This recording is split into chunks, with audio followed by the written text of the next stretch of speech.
अस्सलाम वालेकुम मेरे समझदार पाकिस्तानियों। मेरा नाम रेहान तारिक है और आप मेरा यूट्यूब चैनल और फेसबुक पेज देख रहे हैं। करोड़ दरूद आका दो जहां नबी मेहरबान मोहम्मद मुस्तफ़ा सल्लल्लाहु अलैहि वसल्लम पर। इस दुआ और इस उम्मीद के साथ इस ब्लॉग का आगाज़ करते हैं कि अल्लाह रब्बुल इज़्ज़त इस मुल्क के फैसला साजों के दिलों में समझदार पाकिस्तानियों के लिए नरमी पैदा कर दे। साबिक DGISI जनरल फैज़ हमीद को चार्जशीट किए जाने के बाद यही बहस हर तरफ हो रही है कि क्या इमरान खान को मिलिट्री कस्टडी में देने का वक्त आन पहुंचा है। साथ ही मंगल की शब फैसल वोडा ने एक स्टेटमेंट दिया है और वो स्टेटमेंट ये है कि अगर इमरान खान जान बचाना चाहते हैं तो उन्हें बुशरा बीबी को तलाक देना होगी। यानी इमरान खान माफी मांगो से इमरान खान तलाक दो तक बात आन पहुंची है। फैसल वोडा किसको रिप्रेजेंट करते हैं उनके बारे में एक तासुर है कि फैसल वोडा इस्टेब्लिशमेंट के नुमाइंदे हैं। सवाल यह है कि क्या इस्टेब्लिशमेंट ये चाहती है कि इमरान खान बुशरा बीबी को तलाक दे दें। सवाल तो ये भी है कि बुशरा बीबी अगर डबल गेम खेल रही हैं और इस्टेब्लिशमेंट की टाउट है, जैसे कि पाकिस्तान तहरीक इंसाफ के कुछ लोग ये कहते हैं कि बुशरा बीबी असल में इस्टेब्लिशमेंट की प्लांट करदा है और इमरान खान साहब तक बात पहुंचाने और इमरान खान से काम कराने तक की मालिक बुशरा बीबी हैं। बनी गाला में स्याहू सफ़ेद, हत्ता कि हुकूमत के अंदर स्याहू सफ़ेद की मालिक बुशरा बीबी थी।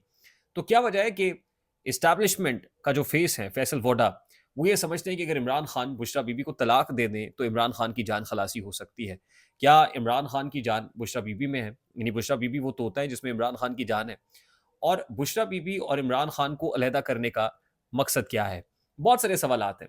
सबसे पहला और बुनियादी पॉइंट ये है कि क्या एस्टेब्लिशमेंट या फैसल वोडा या मुक्तदरा ये समझती है कि जनरल फैज़ हमीद और बुशरा बीबी के माबैन गठजोड़ था और जनरल फैज़ हमीद बुशरा बीबी को पैगाम रसानी के लिए इस्तेमाल कर रहे थे और जनरल फैज़ हमीद से बात फ्लोट करती थी, बुशरा बीबी तक पहुंचती थी और बुशरा बीबी वो काम इमरान खान से करा लेती थी।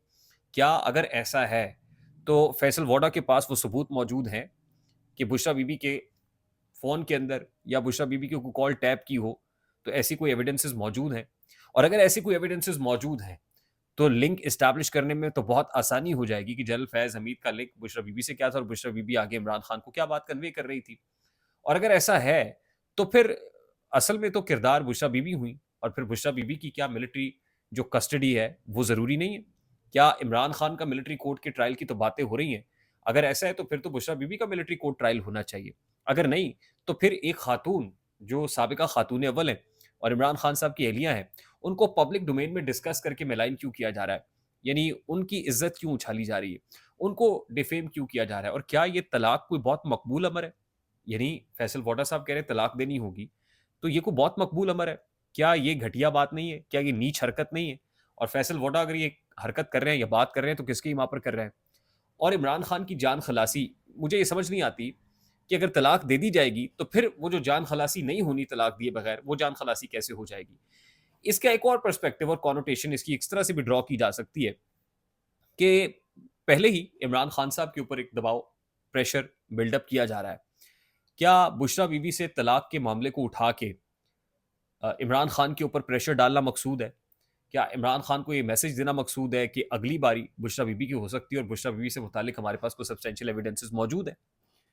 और अगर तो ये बात दुरुस्त है कि बुशरा बीबी एस्टेब्लिशमेंट के साथ मैच फिक्स करके खेलती हैं, जैसे कि पाकिस्तान तहरीक इंसाफ के बहुत से लोगों ने कहा कि बुशरा बीबी का किरदार डी चौक के मामले के अंदर मशकूक है कि वो कारकुनान को इकट्ठा करके और इमरान खान की पीठ में छुरा घोंप के वापस चली गई और फिर जाके बुशरा बीबी को क्लैरिफिकेशंस देना पड़ी।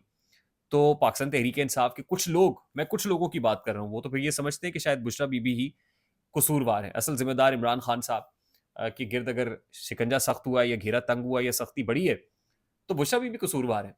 और अगर ऐसा है तो फिर तो एस्टेब्लिशमेंट के इमा पर बुशरा बीबी खेल रही हैं, लेकिन फिर एस्टेब्लिशमेंट को बुशरा बीबी को अलहदा करने की ज़रूरत क्या है? तो कहीं ऐसा तो नहीं कि एस्टेब्लिशमेंट ये समझ रही है कि बुशरा बीबी विकेट की दोनों तरफ खेल रही हैं, यानी हमें भी इस्तेमाल कर रही हैं और उधर से इमरान खान तक पहुँचा रही हैं बात और मामलात को एक्सप्लॉइट कर रही हैं और कहीं वो इनसिक्योर हो गए हैं बुशरा बीबी से।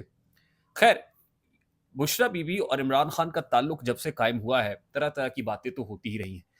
हत्ता कि निकाह हुआ और निकाह के वक़्त ये कहा गया कि दौरान इद्दत निकाह किया गया है। फिर मामला अदालत के अंदर गया, ख़ावर मोनिका पेश हो गए। फिर ये कहा जाता रहा कि पिंकी गोगी की सरकार नहीं चलेगी, नहीं चलेगी। यानी बुशरा बीबी और फराह गोगी मिल के कार्य सरकार चला रही थी और उस्मान बुज़दार जो है, वो इन्हीं से इंस्ट्रक्शन लेते थे। कैबिनेट में कौन इन होगा, कौन आउट होगा, यही कुछ कर रहे थे। फिर वो जो फराह गोगी हैं, वो फराह गोगी कहाँ हैं? क्या वो बात क्यों नहीं हो रही कि ये बुशरा बीबी की फ्रंट मैन थी, उनका ज़िक्र बड़े अरसा हुआ कि नहीं सुनाई दे रहा, तो क्या फराह गोभी भी कहीं कोई वादा माफ़ गवाह बन रही हैं? तो ये कोई इतना सादा जुमला नहीं है। यानी आप ये देख लीजिए कि इसको एक्सप्लेन करने के लिए मुझे मुख्तलिफ जो मामलात हैं, मुख्तलिफ डायमेंशंस हैं, उनको डिस्कस करना पड़ रहा है। उसमें बहुत सारे किरदार हैं, उनमें बहुत सारे पर्दानशीन हैं, जिनका नाम आता है। और दूसरा ये कि जनरल फैज़ हमीद के खिलाफ जो उन्हें जो चार्जशीट थमाई गई है, उसके बाद ज़ाहिर है मामला तो अभी जज साहब के सामने आएँगे। मिलिट्री कोर्ट के जज जो 2 स्टार जनरल हैं लाइकली, उनके सामने आएँगे, उनके सामने उनका वकील पेश होगा, क्रॉस एग्ज़ामिनेशन होगी, उनके पास काउंसिल एक्सेस है, हक़ के दिफ़ा मौजूद है और उसके अलावा ग़ालिबन आर्टिकल 185 है, उसके तहत वो सुप्रीम कोर्ट ऑफ पाकिस्तान में जो भी कोई सज़ा सुनाई जाती है, उस पे नज़र-ए-सानी दरख़्वास्त भी दायर कर सकते हैं। लेकिन मामला तो ये भी है ना कि सुप्रीम कोर्ट ने भी अपने जो मामलात हैं वो सीधे कर ली और सिविलियन के मिलिट्री कोर्ट में ट्रायल का मामला जो है वो टेक अप कर लिया गया है। इन शॉर्ट ये पावर टॉक्स टू पावर का जो प्रिंसिपल है, कुलिया है, वो इस्तेमाल किया जा रहा है। यानी दबाव हर तरह से बढ़ाने की कोशिश की जा रही है। ये गेम ऑफ नर्व्स है, ये असाब की जंग है। एक तरफ इमरान खान दबाव बढ़ा रहे हैं, वो डी चौक से लेके मिलिट्री प्रोडक्ट्स बायकॉट करने तक और मिलिट्री प्रोडक्ट्स से बायकॉट करने से लेके सिविल डिसोबीडियंस की तहरीक चलाने और फॉरेन रेमिटेंसेस को ब्लॉक करने का मामला हो, और दूसरी तरफ इस्टेब्लिशमेंट की जानिब से इमरान खान पर फौजदारी मुकदमात से लेके मिलिट्री कोर्ट ट्रायल का मामला हो, दोनों तरफ से गाड़ी चौथे गियर में डली हुई नजर आ रही है। और अब गेम ऑफ नर्व्स है, आसाब की जंग है। जो आसाब पर काबू रखेगा वो ये जंग जीत जाएगा। और जाहिर है पावर इतनी बढ़ाई जाए, इतना क्लाइमेक्स तक पहुंचाया जाए कि उससे एंगेजमेंट, बार्टर, कुछ लो और कुछ दो आसान हो सके, इसकी कोशिश की जा रही है। अल्टीमेटली वो कि फांसी घाट चढ़ा दिया जाएगा या उम्र कैद सुना दी जाएगी, अनलाइकली है। मेरे नज़दीक ये अनलाइकली है। ये सिर्फ बार्गेन, एंगेजमेंट, मामलात को अपने तौर पर हल करने के लिए कोशिश की जा रही है, हत्तुल वसा के प्रेशर माउंट किया जा सके।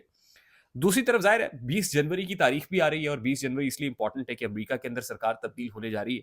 और अमेरिका में डोनाल्ड ट्रंप के करीब जो समझे जाने वाले लोग हैं, पर्टिकुलरली एक साहब जो उनसे मुलाकात भी करके आए फ्लोरिडा के अंदर, और उनके बहुत करीब समझे जाते हैं एडमिनिस्ट्रेशन के, रिपब्लिकन्स के, ज़ल्मे खलीलज़ाद साहब। और ज़ल्मे खलीलज़ाद ने एक ट्वीट की है अभी कुछ ही देर पहले, और वो कहते हैं कि are there any lessons for Pakistan from what has happened in Syria and Bangladesh, कि वहाँ पे ऑपरेशन हुआ सीरिया के अंदर और बशार अल असद का ना सिर्फ तख्ता उल्टा बल्कि उसके मुजस्मे गिराए गए। और इसी तरह बांग्लादेश के अंदर हसीना वाजिद ने इस कदर प्रेशर ऑपरेशन बढ़ा दिया अपने पॉलिटिकल अपोनेंट्स के ऊपर कि अल्टीमेटली उनको भी जाना पड़ा, वहां से मुल्क छोड़ के फरार होना पड़ा। तो दोनों को मुल्क छोड़ के भागना पड़ा। तो जाहिर है ये मुक्तदरा को पैगाम दे रहे हैं ज़ल्मे खलीलज़ाद साहब कि आपके लिए लेसन है शाम और बांग्लादेश से। शाम और बांग्लादेश से सबक सीखिए। अल्टीमेटली जिस तरह वहाँ सरबराहान को मुल्क छोड़ के भागना पड़ा, ये ना हो कि यहाँ भी भागना पड़े। सो जाहिर है जैसे जैसे 20 जनवरी करीब आ रही है और मामलात आगे बढ़ रहे हैं, वैसे वैसे प्रेशर भी बढ़ता चला जा रहा है। आई होप मेरी बात आप तक पहुंची होगी। अगर पहुंच जाए तो वीडियो को लाइक और शेयर करना मत भूलिएगा। चैनल पे नए तो चैनल को सब्सक्राइब कर लीजिएगा, बेल आइकन जरूर दबाइएगा। मुझे रेहान तारिक को इजाजत दीजिए, अपना बहुत सारा ख्याल रखिएगा। अस्सलाम वालेकुम।